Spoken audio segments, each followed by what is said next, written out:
रात करीब 2:15 का समय था जब हाईवे 37 पर गहरा सन्नाटा किसी कफन की तरह पड़ा हुआ था।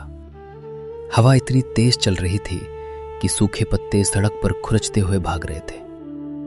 दूर कहीं कोई कुत्ता भौंकता था और आवाज थोड़ी देर बाद खुद ही हवा में खो जाती थी। इस वीरान रात में एक अकेला ट्रक धीरे धीरे आगे बढ़ रहा था। पीछे से आती डीजल इंजन की गूंज सुनाई दे रही थी। इस ट्रक को चलाने वाला था मनोज, एक अनुभवी ड्राइवर जिसने 15 साल सड़कों पर गुजारे थे। लेकिन हाईवे 37 का नाम सुनकर आज भी उसके दिल की धड़कनें तेज हो जाती थीं। मनोज ने कई रातें अकेली बिताई थी। ड्राइविंग, चाय ढाबे, शॉर्टकट सड़कें, खतरनाक मोड़, सब उसके लिए आम था। लेकिन हाईवे 37 की बात अलग थी। ये सड़क एक तरह से रात का जंगल मानी जाती थी। न कोई ढाबा, न कोई घर, न कोई दुकान, बस किलोमीटरों तक फैली काली सड़क और घने पेड़ों की कतारें जो किसी अनजाने दुनिया को बसा कर बैठी थी। गांव के लोग कहते थे कि इस सड़क पर आधी रात को कोई औरत घूमती दिखती है, कभी लिफ्ट मांगते, कभी सड़क पर खड़ी और कभी अचानक ट्रक के सामने आकर गायब हो जाती है। मनोज ने इन बातों को अफवाह समझा था, पर आज की रात वो खुद इस सड़क से गुजर रहा था और उसके अंदर एक अनजाना डर छिपा था। ट्रक के अंदर रेडियो धीमे धीमे कोई पुराना गाना बजा रहा था, पर आवाज भी जैसे ठंडी होती जा रही थी। मनोज ने सिगरेट जलाई और लंबा कश लिया, पर उसका हाथ हल्का हल्का कांप रहा था। वो खुद से कह रहा था, सब ठीक है, कुछ नहीं होगा। लेकिन उसके दिल की धड़कन उसकी बात पर भरोसा नहीं कर रही थी। लगभग 10 किलोमीटर चलने के बाद अचानक ट्रक की हेडलाइट के सामने एक साया उभरा।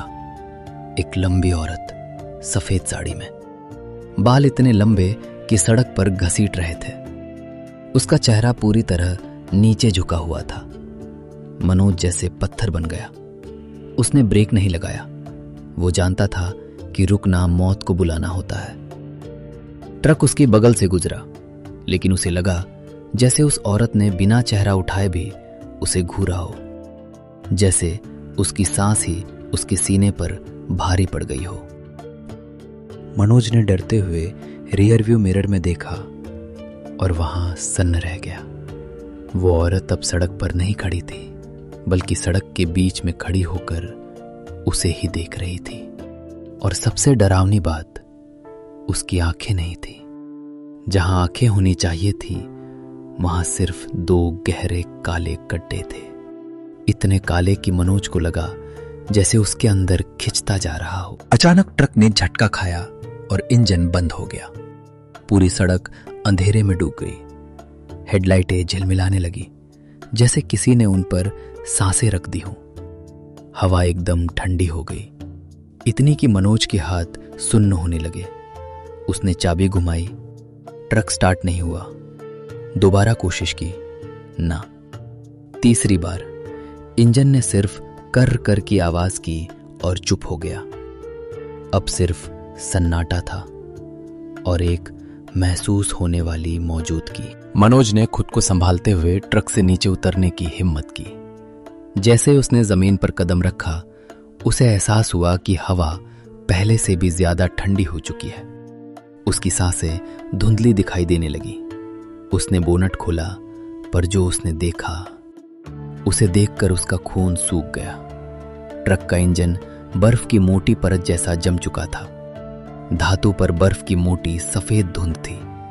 ये इतनी रात में इतने गर्म इंजन के साथ कैसे संभव था? तभी पीछे से वो आवाज आई, धीमी, घिसटती हुई कदमों की आवाज। मनोज ने धीरे धीरे पलटकर देखा और उसका दिल धड़कना भूल गया। वही सफेद साड़ी वाली औरत अब करीब 10 कदम दूर थी। उसके बाल हवा में उड़ नहीं रहे थे, बल्कि जमीन की सतह पर सरक रहे थे। उसका चेहरा ऊपर उठा और जो दिखा, उसे देखकर कोई भी इंसान पागल हो जाए। उसका चेहरा सूखा, फटा, लेकिन आंखों की जगह गहरी अंतहीन खाली जगह, जैसे वहां कोई औरत नहीं बल्कि कोई गहरी खाई खड़ी हो। मनोज ने भागते हुए ट्रक का दरवाजा बंद करने की कोशिश की, पर दरवाजा अपने आप अंदर की ओर खिंच गया, जैसे किसी अदृश्य हाथ ने पकड़कर खोल दिया हो। मनोज अंदर कूद गया, पर अंदर आते ही उसने महसूस किया कि केबिन का तापमान लगभग बर्फ जैसा हो गया है। उसकी सांसें तेजी से भाप में बदल रही थी। वो कांपते हाथों से लॉक लगा रहा था, पर उंगलियां लड़खड़ा रही थीं। औरत का चेहरा अब कांच के बेहद करीब था। वो बोल नहीं रही थी, पर उसके होंठ हिल रहे थे। कुछ फुसफुसाहटें ट्रक के अंदर गूंजने लगी थी। तुमने मुझे देखा है? आवाज हवा की तरह थी, बहुत धीमी लेकिन बहुत डरावनी, जैसे कोई मृत आत्मा उसके कान में सांस ले रही हो। मनोज का हाथ कांप रहा था। उसने ट्रक की खिड़की से निगाह हटाने की कोशिश की, लेकिन उसकी आंखें जैसे उस औरत के चेहरे से चिपक गई थी। खिड़की के कांच पर उसकी सांसें जमा बर्फ जैसी सफेद धुंध बनाती जा रही थी, और उसी धुंध पर वो अपनी उंगलियों से कुछ लिखने लगी। मनोज की भय से सूखी आंखें फैल दी। उसने देखा कि औरत की लंबी पतली लगभग हड्डी जैसी उंगलियां कांच पर सिर्फ एक शब्द लिख रही थी, रुको। उस शब्द की हर खरोंच कांच पर ऐसे गूंज रही थी जैसे कोई नाखून लोहे पर रगड़ रहा हो। ट्रक के अंदर का डैशबोर्ड अपने आप टिमटिमा रहा था। इंडिकेटर लाइट्स ऐसे जल रही थी जैसे ट्रक दिल की धड़कन की तरह धक धक कर रहा हो। अचानक ट्रक का रेडियो क्रैकल करने लगा, और बिना किसी स्टेशन पर सेट किए उसमें से किसी छोटी लड़की की आवाज आने लगी। कोई है वहां? सुन रहे हो? आवाज धीमी थी, टूटी फूटी थी, लेकिन उसमें एक अजीब खालीपन था। ऐसा खालीपन जो किसी जीवित इंसान की आवाज में नहीं हो सकता था। मनोज ने घबरा कर रेडियो बंद किया, लेकिन रेडियो की स्क्रीन खुद ब खुद जल उठी, और वही आवाज अब और गहरी, डरावनी बन गई। तुम रुक क्यों नहीं जाते? मनोज ने चाबी घुमाकर ट्रक स्टार्ट करने की कोशिश की। पहली कोशिश कुछ नहीं, दूसरी कोशिश हॉर्न अपने आप बजने लगा, तीसरी कोशिश इंजन ने एक भारी दर्द भरी कराह जैसी आवाज निकाली, जैसे ट्रक खुद डर गया हो, और अंत में एक लंबी घूं घूं आवाज के बाद इंजन अपने आप स्टार्ट हो गया। लेकिन मनोज ने महसूस किया कि उसने एक्सीलेटर नहीं दबाया था, फिर भी ट्रक आगे बढ़ रहा था। स्टीयरिंग उसके हाथ में होने के बावजूद खुद ब खुद मुड़ रहा था, जैसे कोई और इसे चला रहा था। मनोज की नजरें विंडशील्ड पर गईं। वो औरत अब ट्रक के बिल्कुल सामने खड़ी होकर पीछे की ओर मुंह करके तैरती हुई आगे बढ़ रही थी। उसके पैर जमीन से कई इंच ऊपर थे। बाल हवा में नहीं, बल्कि किसी अदृश्य पानी में लहराते हों जैसे धीमे धीमे हिल रहे थे। मनोज ने चिल्लाकर ब्रेक दबाया, लेकिन ब्रेक पेडल किसी पत्थर की तरह कठोर हो गया था। ट्रक स्पीड पकड़ता जा रहा था, और औरत उतनी ही दूरी पर बराबर तैरती जा रही थी, जैसे वो रास्ता दिखा रही हो या खुद रास्ता बन रही हो। जैसे जैसे ट्रक तेज हुआ, बाहर की हवा का रंग बदलने लगा। सड़क के दोनों किनारों पर खड़े पेड़ों की आकृतियां अजीब तरह से लहराने लगी। उनके तने लंबी उंगलियों जैसे मुड़ते दिखते थे। तीव्र ठंड और घुप अंधेरा मिलकर ऐसा भ्रम पैदा कर रहे थे जैसे पेड़ों के बीच कोई चालती परछाइयां दौड़ रही हों। मनोज ने ध्यान केंद्रित करने की कोशिश की, पर अचानक उसे ट्रक के बगल में किसी के दौड़ने की आवाज सुनाई दी, तेज भारी कदमों की। उसने खिड़की से झांक कर देखा, और उसका दिल जम गया। दो काले साए, इंसान जैसी आकृति, लेकिन चेहरे की जगह सिर्फ काला धुआं। वे ट्रक के साथ साथ दौड़ रहे थे। साए कभी तेज होते, कभी धीमे, जैसे ट्रक की गति के साथ खेल रहे हों। ट्रक की हेडलाइट जब भी उन पर पड़ती, उनके शरीर की सतह लहरों की तरह फटती और फिर जुड़ जाती। मनोज ने घबराकर फिर रेडियो बंद करने की कोशिश की, लेकिन अब रेडियो में एक रोने की आवाज आ रही थी। एक लड़की बहुत धीरे, बहुत दर्द से रो रही थी। उस रोने की आवाज इतनी सच्ची, इतनी गहरी थी कि मनोज को सीने में कसाव महसूस होने लगा। ऐसा लग रहा था जैसे वो रोना उसके कानों में नहीं बल्कि उसकी आत्मा के अंदर गूंज रहा हो। अचानक ट्रक के अंदर सारी लाइट्स बंद हो गई। पूरा केबिन काला हो गया।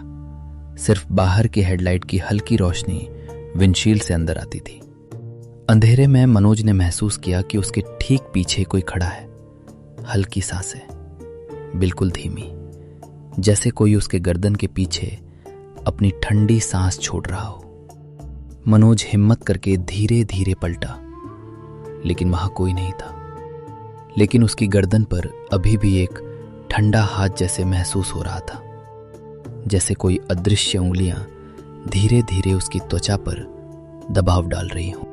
इसके बाद जो हुआ उसने मनोज की रूह तक जमा दी। ट्रक के अंदरूनी शीशे पर अपने आप उंगलियां खींचने लगी, जैसे कोई अंदर ही से शीशा खरोच रहा हो। धीरे धीरे एक शब्द उभरने लगा, मदद। और जैसे ही वो शब्द पूरा हुआ, कैबिन के पीछे की सीट पर बैठी एक छोटी बच्ची की हंसी सुनाई दी। एक ऐसी हंसी जिसमें खिलखिलाहट नहीं थी बल्कि मौत की ठंडक थी। मनोज ने घुटनों के बल गिरते हुए देखा कि सड़क पर खून की एक मोटी लकीर उसके चारों तरफ गोल घेरे की तरह फैलती जा रही थी, जैसे किसी ने उसके चारों ओर कोई मंत्र चक्र खींच दिया हो।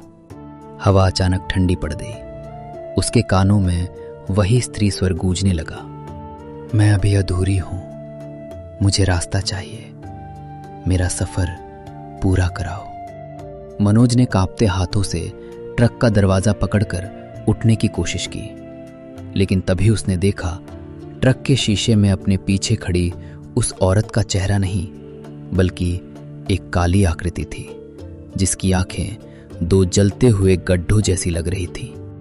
वो धीरे धीरे उसकी ओर बढ़ रही थी और हर कदम के साथ मनोज को ऐसा लग रहा था कि उसकी सांसें किसी ने दबोच ली हों। अचानक दूर से आती पुलिस जीप की हेडलाइटें दिखी। रोशनी पड़ते ही वो काली आकृति एक जोरदार चीख के साथ धुएं की तरह हवा में घुल गई। पुलिस ने मनोज को बेहोश हालत में पाया। उसके ट्रक के सामने कोई दुर्घटना नहीं हुई थी। सड़क बिल्कुल साफ थी, लेकिन मिट्टी पर एक औरत के पैरों के उल्टे निशान कई मीटर तक सीधे मनोज के ट्रक की तरफ आते हुए दिखाई दे रहे थे। अस्पताल में होश आने के बाद मनोज सिर्फ एक ही बात दोहराता रहा, वो औरत मर चुकी थी, लेकिन उसका सफर अभी खत्म नहीं हुआ है। हाईवे 37 पर वो फिर आएगी, किसी और ड्राइवर को अपना रास्ता पूरा करवाने के लिए। कहानी यही खत्म होती है, लेकिन हाईवे 37 की दास्तान आज भी ट्रकरों के बीच फुसफुसाहट बनकर जिंदा है।